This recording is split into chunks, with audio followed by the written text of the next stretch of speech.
Hello everyone. Welcome to another session.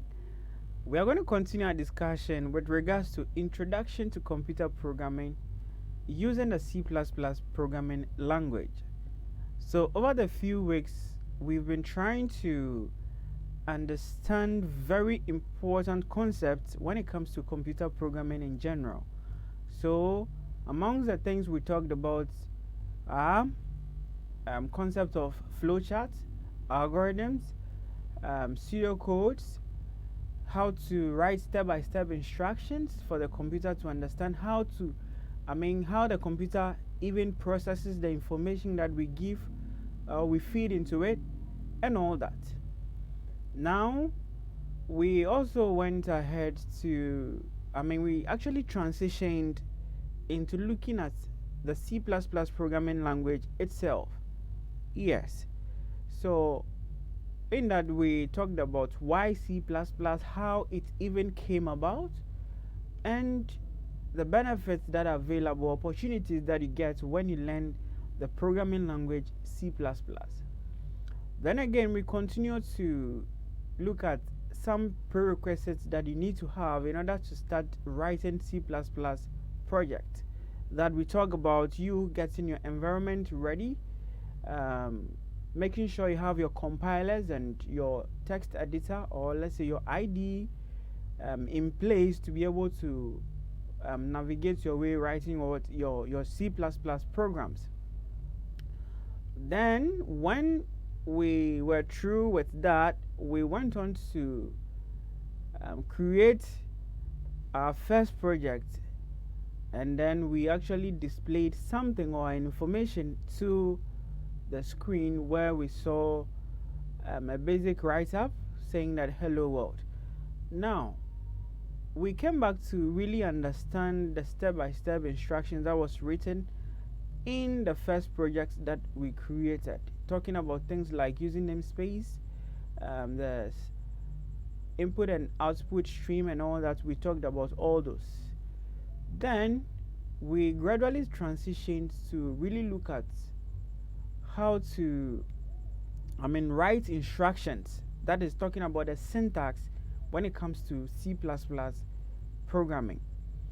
Now we can also say that the syntax in one way or the other is more or less like the grammar of the language, how you are supposed to write the instructions out. We really touched on that. Yes, we touched on that. Then we also went on to look at comment. Now we established the fact that comments are very important when it comes to programming. This is because sometimes you might have a very lengthy lines of codes written, and if care is not taken, you come back and you wouldn't really be able to tell what this line is doing and all that. Might having functions and methods in there, and you wouldn't really be able to tell, hey, this function is doing A or that function is doing B. So we said that comment helps you to really give a brief description about what a particular line of code is doing, what a function is doing, what a method is doing.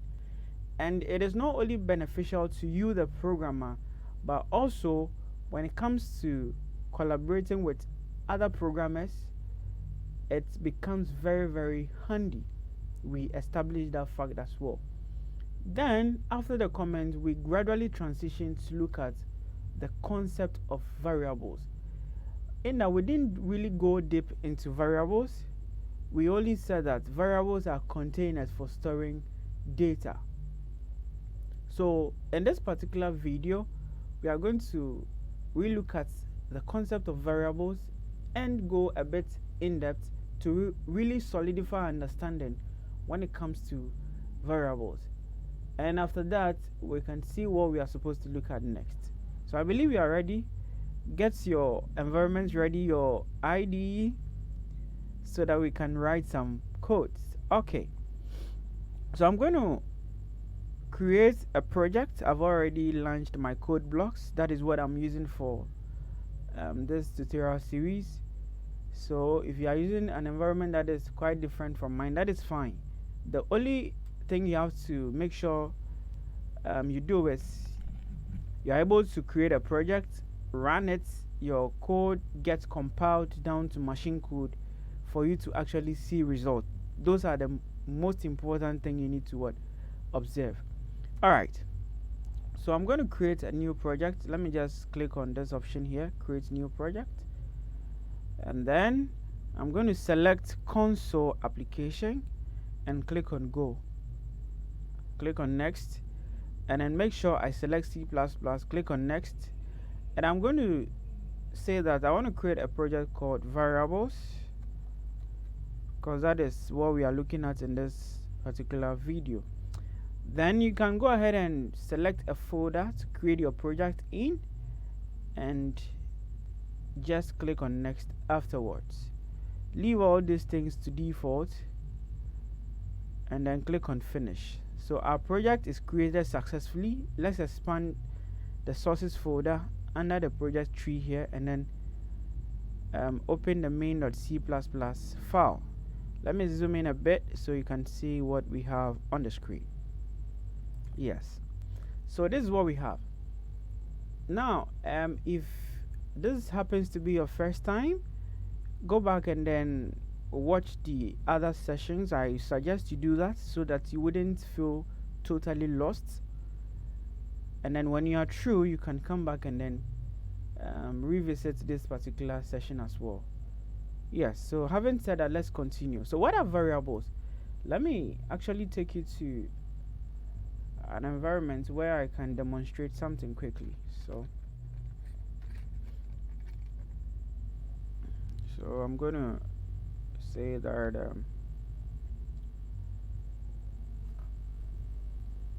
so when we say variables, we are saying that variables are basically containers for storing data values. They are basically containers for storing what? Data values. What do we mean by that? Let's say you have container A, right? Let me use this one here. So let's say you have container A, right? Container A, and then container B. So in container A, you can have, let's say these are oranges. Can have oranges like that. Can have oranges, and then in container B, you can also have what? Let's say these are what can we even use? Let's say these are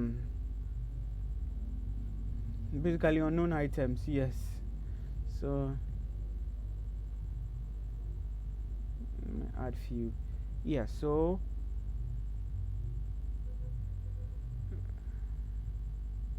let's say that's A.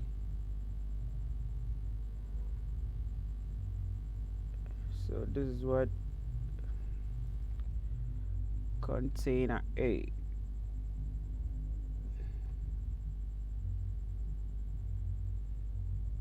Let me not make use of that. Let me just pick this. So this is container A, and then this is B. So you could see that we are using this particular container here to organize these oranges here. So let me say these are oranges.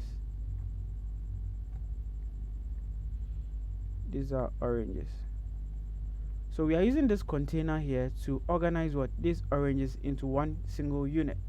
Then let's say these ones are, let's say cubic sugar. Yes, so this container B2 is also helping us what? Store these boxes of what? Sugar like that.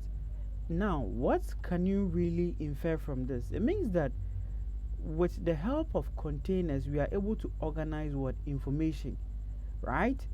Yes, so in the absence of this container, you're going to see that we have oranges, all right, but they might just be scattered all around, all over like that, and that's not something we want to experience. So when it comes to the world of computing, we are saying that a variable can be likened to a container. So this container here can be likened to what? A variable, and that variable would in essence help us what store what we call data. Mind you, this oranges here can be regarded as what the data we are talking about. Yes. So that is basically that. So we are saying that variables are basically what containers for data or storing what data. So let's go and then let's look at few other things. So I'm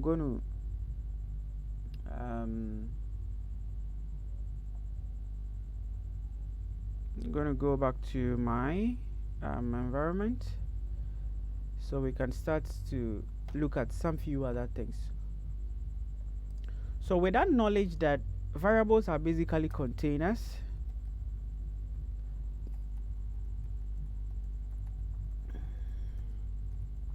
storing data, let's get to look at some different data types that are available in the C++ programming language. Now, in as much as we are saying variables are containers for storing data, data comes in different formats. And what the C++ programming language does is able to do is that it helps you to organize some of these data into different categories. Yeah, so let's look at some of them. So we have what we call the integer. Let me actually use block comments here.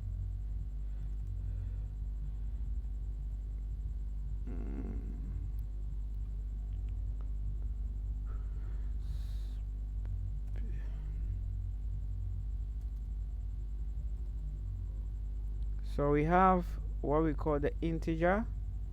We have what we call the double. We can also talk about character. We can talk about string, and then we can even talk about boolean. Can even talk about float. There are quite a number of them, but these are the basic ones that you need to really familiarize yourself with. So let's try to understand what these ones are actually doing.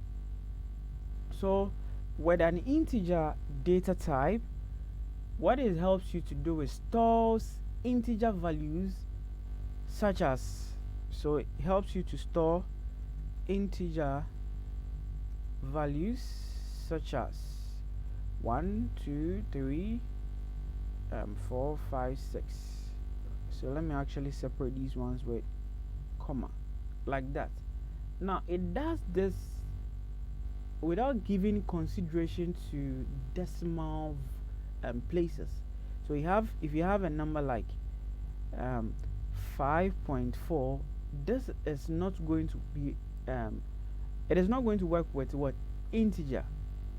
What will happen is if you use an integer data type to store your values, the decimal values are going to be taken away. They will be stripped off, because we are saying that integer data type helps you to store integer values such as what 1, 2, 3, and you could see that these are actually whole numbers. So kindly take note of this.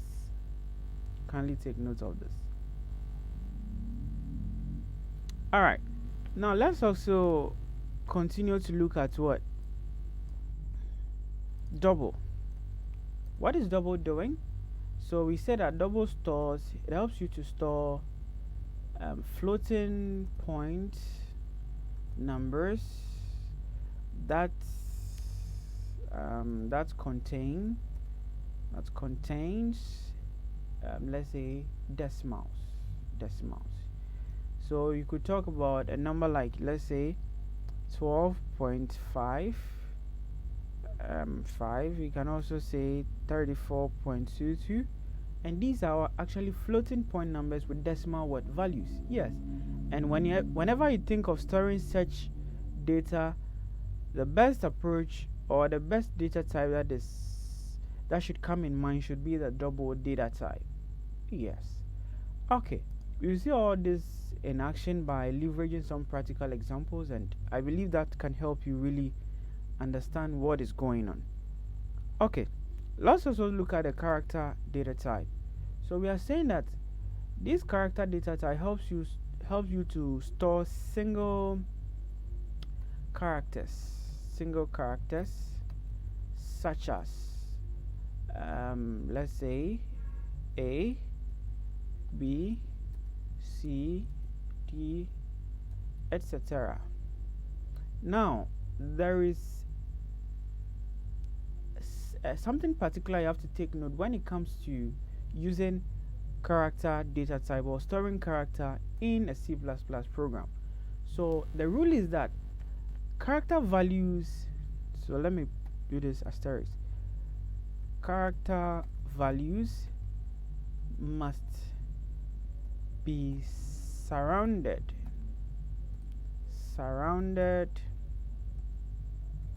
with single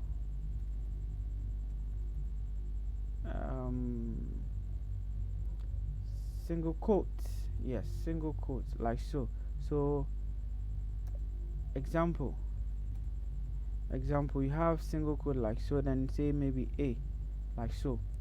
If you go and then say double quotes and then close it like so, this is going to give you an error. We are going to see an example like that. So let me just pull back this and we can keep going. So that is what character data type in action for you. You might ask yourself, what at all can be the essence of what the character data type? We will see that in a practical example. So let's just keep going for now. Let's talk about the string data type. Now, the string data type stores text such as, let's say, hello world, like so. And with strings, there is also something particular you have to note. Whenever you want to implement a string, they must be surrounded with what? Double quote, like so. Can you see that? So this is what an opening quote and this a closing quote. That is how to represent a string in a C++ program. Don't use single quote, because if you do that, the system or the compiler is even going to yell at you. So that is that. Take note. And one thing you can realize is that it is out of the sequence of characters that we are able to get the string data type. So you could see that we have individual characters in here.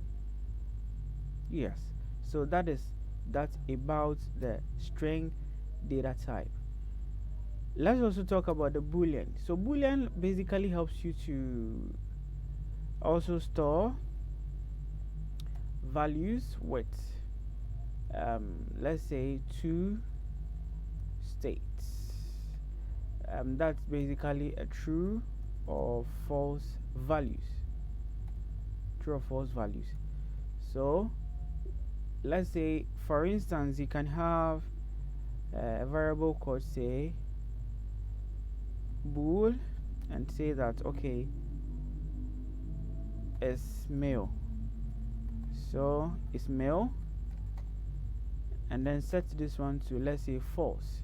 So whenever you make reference to this is male variable, you're going to see that, okay, whatever value that is held here is false. And we are able to say that this here is false because we are using the boolean data type. The boolean data type, which basically stores what? 2 states, a true or false value. So if this is not false, then it is true. We are going to see a more concrete example whilst we progress. Alright. Now let's also talk about the last one here, then we can start to look at some examples like that. So float also works like the double data type, but here talking about the differences, double has let's say lesser storage capacity compared to double data type. They basically do the same thing, but when it comes to the storage capacity, float is less compared to what? The double. So that is basically the difference. So with these few explanations, let me just go ahead and let's take it one at a time. We are going to work with the integer data type and then continue from that end. So let me just get rid of this print statement here, and then let's say we're going to start looking at the integer data type. So integer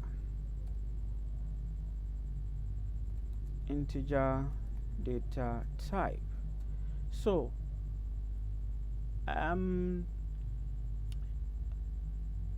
there is one thing I didn't touch on, that is declaring variables and initialization of what variables. I'm going to actually touch on that whilst I demonstrate how to use the integer data type, so you learn it once and for all. So in order to declare a variable, what it means is that you are actually creating a variable, right? So when I want to declare a variable, you first of all have to tell the system the data type of the variable you want to create.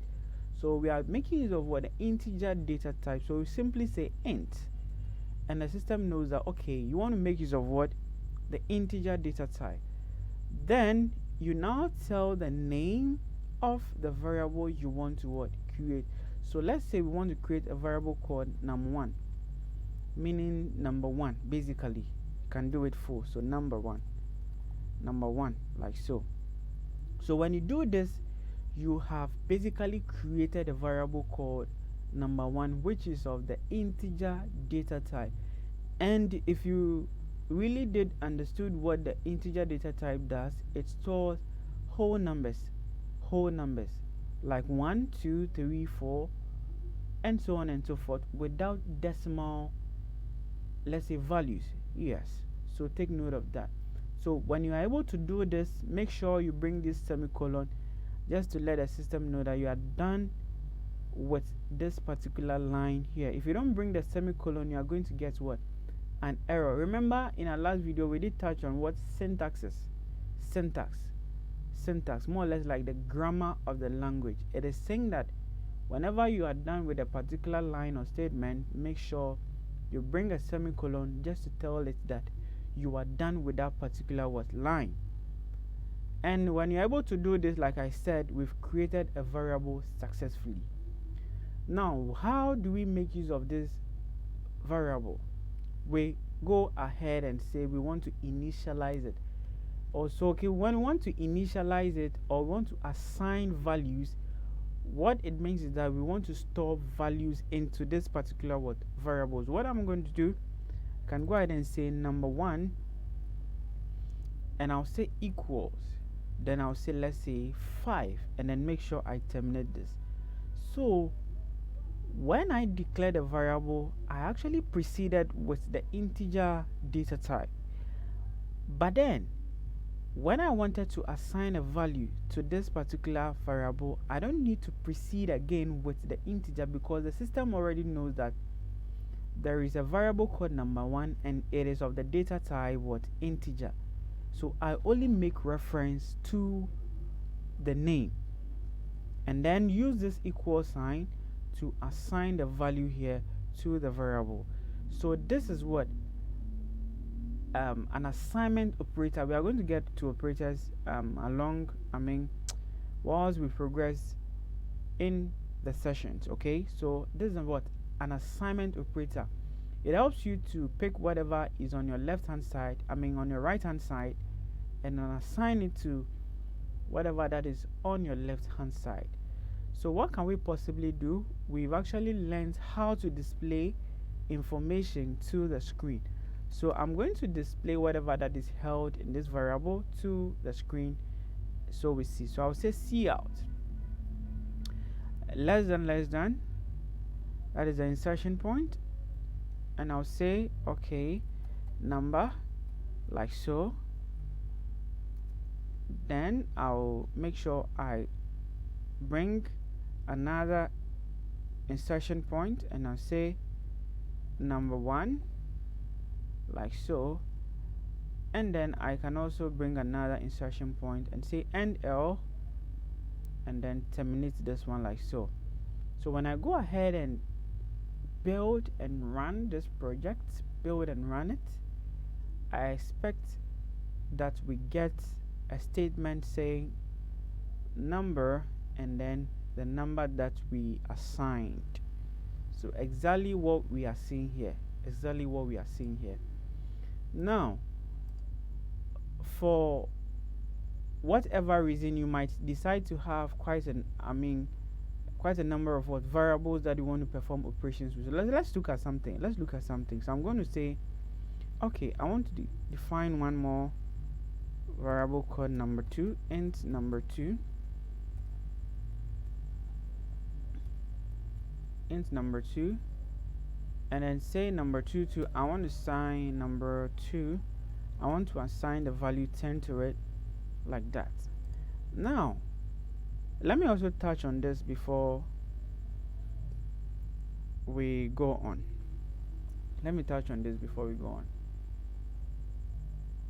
Whenever you have a variable, okay, you want to define a variable, you don't have to have spaces in the variable. There are rules for defining what? A variable. So you see that I have this number 1 variable, but the 1 is not detached. It is actually part of what? The keyword number. If you detach it, this is an error.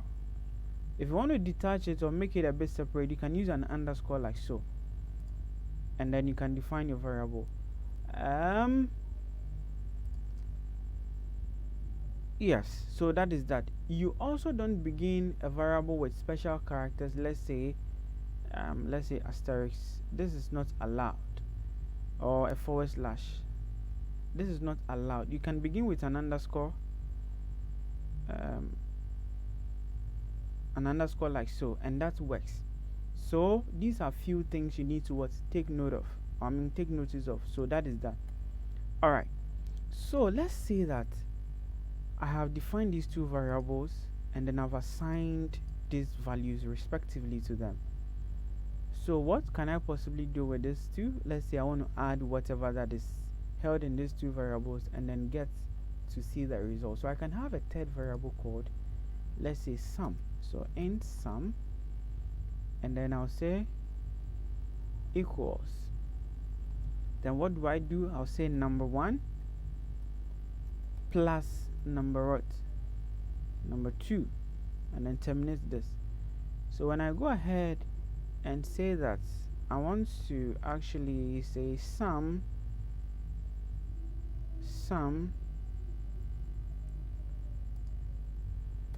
then what do here? What I just need to do is make reference to the sum variable, and that is it all. You can also say that you want to display the individual numbers before displaying the sum. You can do that. Those are options available for you to be able to implement. So it all depends on how creative you want to be with your programming journey or writing your instructions. So let me just go ahead and run this one and see what we have. Okay, so we are getting 15 as a sum. Let's check.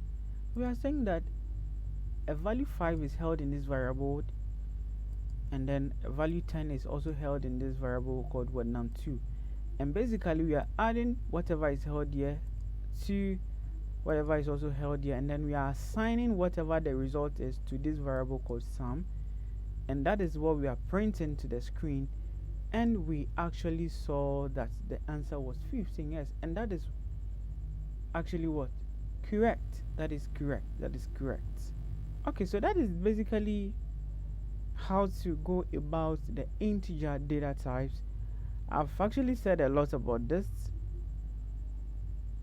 and I believe I've been able to convince you enough. Let's get going. So I'm going to comment out this. Okay, so let me just do bulk comments here.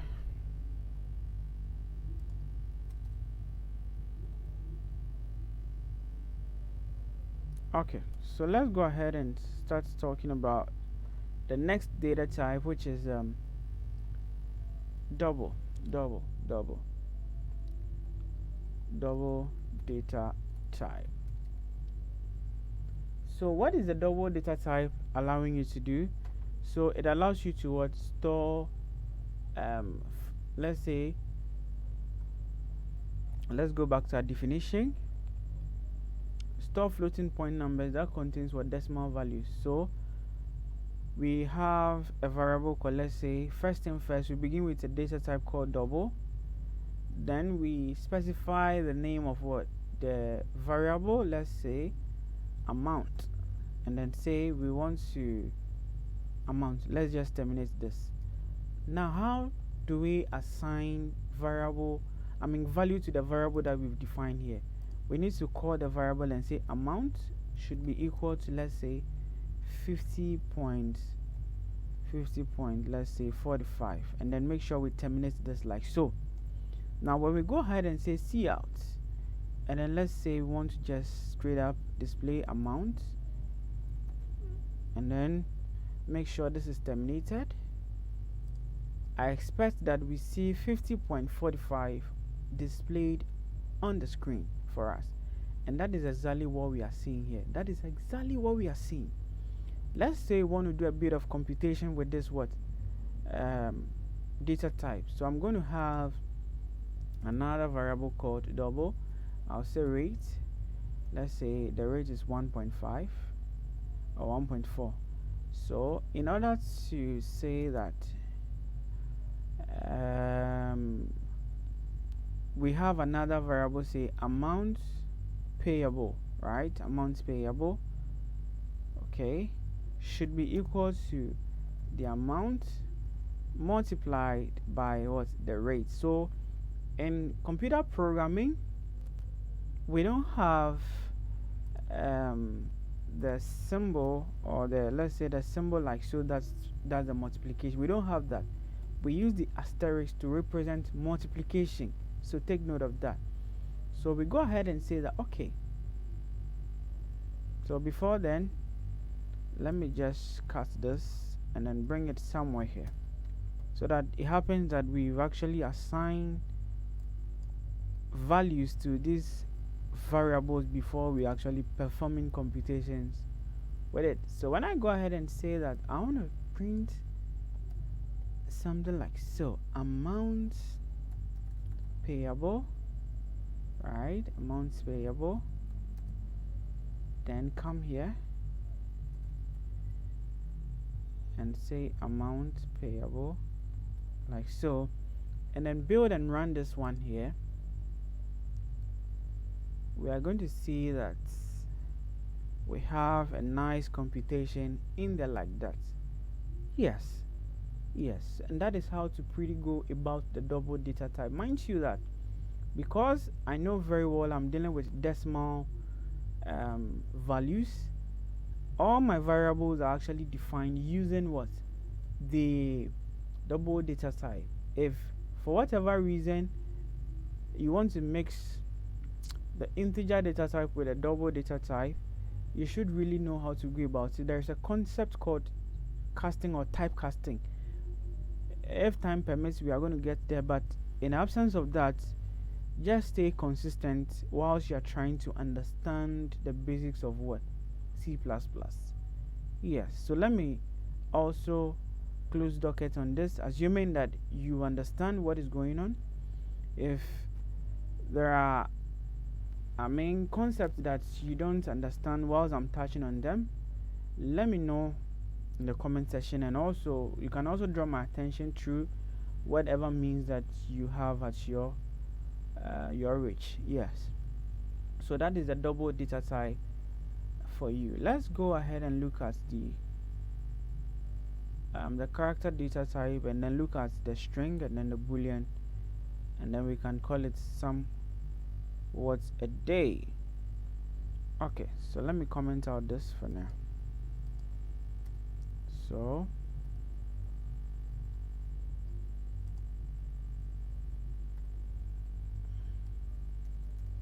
we are going to go ahead to look at the character character, right? Let's look at a character data type. So character, the character data type, car. All right. So, and what instances or what scenarios can you leverage the character data types? Let's say you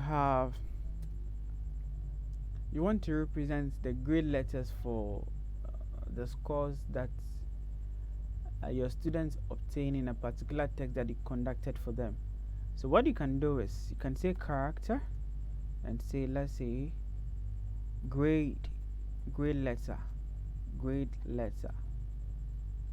and then say you terminate this. So when you want to assign a value to this grade letter, which is of the character data type, what you do basically is a grade letter should be equal to, then remember we said that characters are surrounded with what, or surrounded by what, single quote. So you say single quote, then I'll say grade letter A, and then make sure I terminate what, this. So when I go ahead and say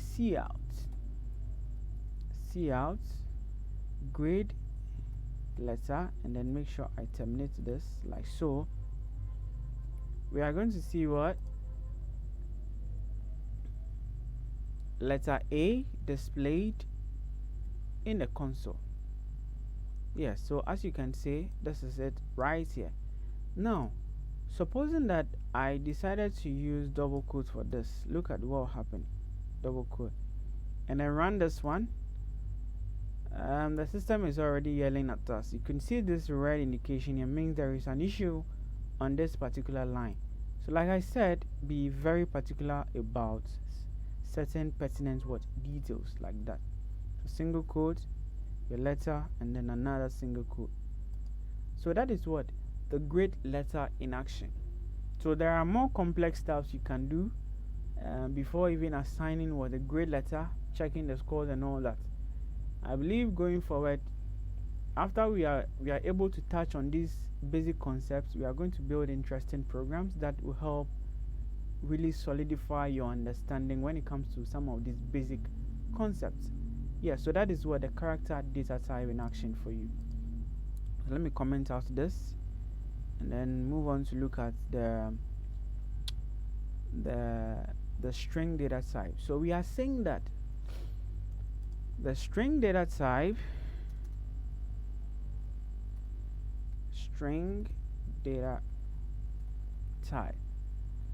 so this helps you store what, sequence of characters.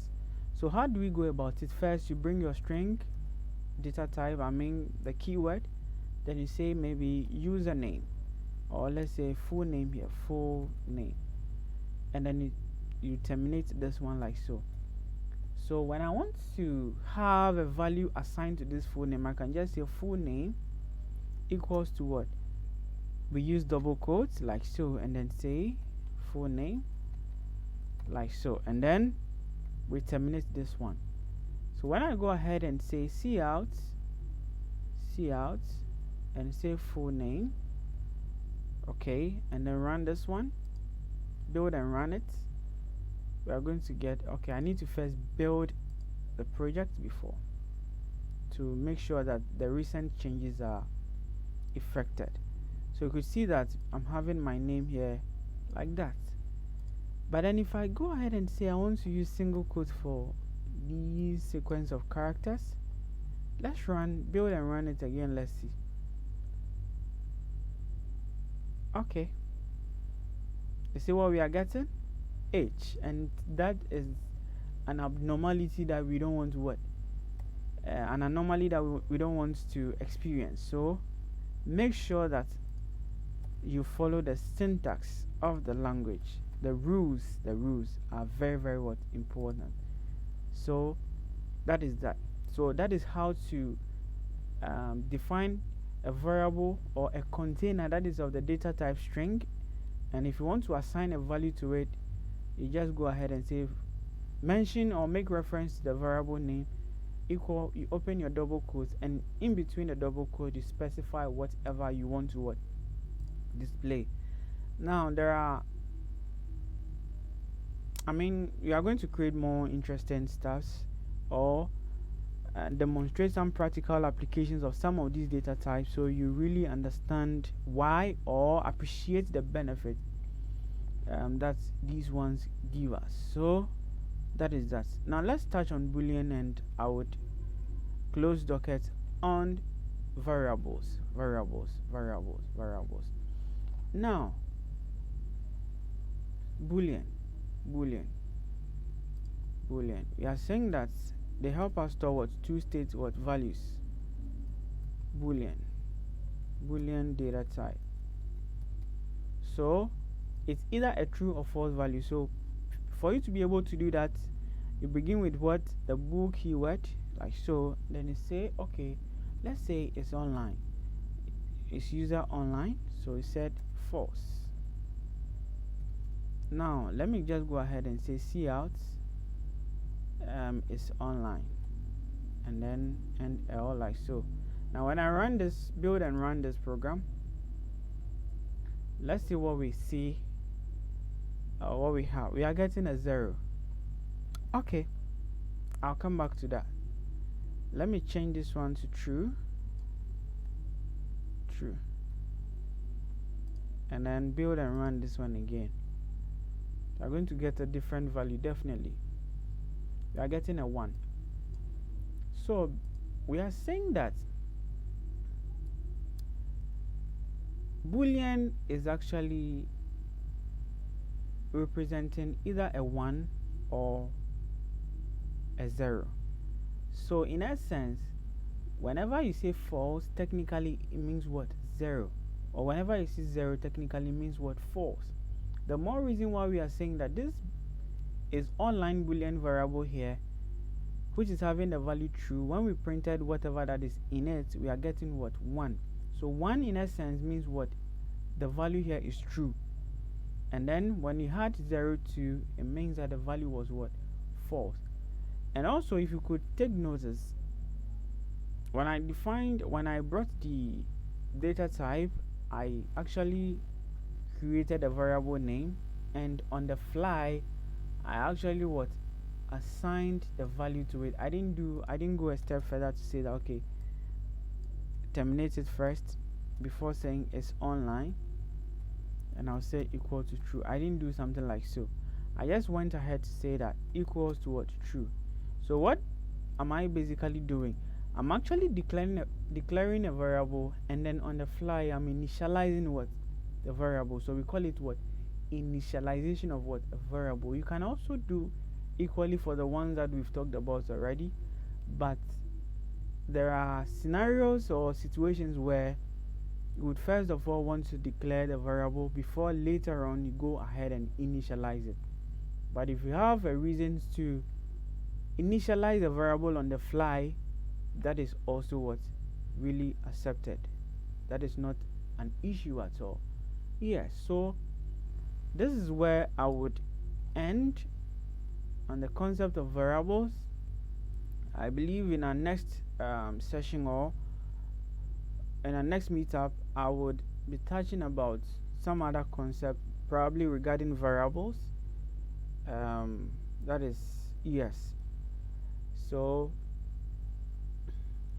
I believe you should go ahead and revisit the ones we've talked about already, just to make sure that you really understand what is going on. If you don't get anything, let me know. Draw my attention, and we can help each other to be on the same page. Yeah, so this is where I'm going to end on this particular video. I'll see you in our next session. Until then, I wish you all the best and happy coding. Happy coding. If you get errors, don't give up. They are part of the process. They are part of what the process, so don't give up. Peace.